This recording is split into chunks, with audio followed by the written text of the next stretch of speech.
where a law must be created, you should be held accountable. Anger and frustration tonight from the family of Stephon Clark. This after the city agreed to pay $1.7 million to end the family's lawsuit in his death. Clark was shot and killed by police in his grandparents' backyard in March of 2018 after he was reported vandalizing cars and a home. Police thought he had a gun, but he was actually holding a cell phone. Clark's death triggering days of Black Lives Matter protests across Sacramento, including this protest outside the Golden One Center that impacted a Kings game. At times, those protests became violent, with demonstrators damaging property, even attacking police vehicles. It even brought the city government to a halt, like here when Clark's brother, Stevante Clark, jumped onto the city council's platform, demanding justice for his family. KCRA 3's Leanne Denier is live at Sacramento Police Headquarters tonight with more on today's announcement.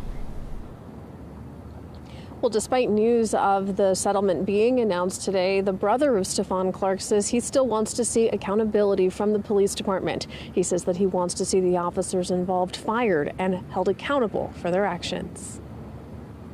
Stephon was a comedian. He was a loving father, amazing father. He was a proud father. He was just love and light. He was energy. 2 days after what would have been his brother, Stephon Clark's birthday. And on the day, the city of Sacramento announced it had settled the final portion of a lawsuit filed by the Clark family in Stephon's death. Stevante Clark made it clear the work isn't over. There's no reason I should be out here talking about my brother's legacy, defending my brother's legacy, when the officers who murdered him should be proving their innocence in court. Stevante Clark gathered reporters Friday evening to, he says, share his words to ensure his family's feelings weren't lost in the noise of the news of the $1.7 million settlement. We always have to relive the death of Stephon, and I would like people to imagine them being in our shoes, have to relive the death of your brother over and over and over and over and over and over again. He says no amount of money will bring his brother back, and no amount of time will make the Clark family comfortable with the fact that the officers involved kept their jobs. Joining him, Leah Schenk, a community activist. This is not a celebratory moment. This is a settlement, right? Because this is showing a piece of accountability of what took place. The ultimate in accountability would be fire the officers that killed Stephon, right?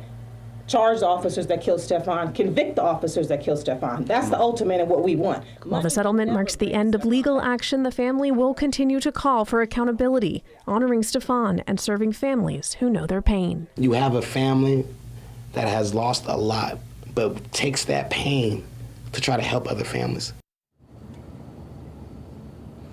And the family says that they will be out tomorrow afternoon at Stockton and Fruit Ridge. They say they'll be there at 2 o'clock, calling for the prosecution of those officers. In Sacramento, Leanne Denier, KCRA 3 News. Leanne, thank you so much. And today's settlement announcement is separate from the $2.4 million the city gave to Clark's 2 children through a 2019 wrongful death settlement.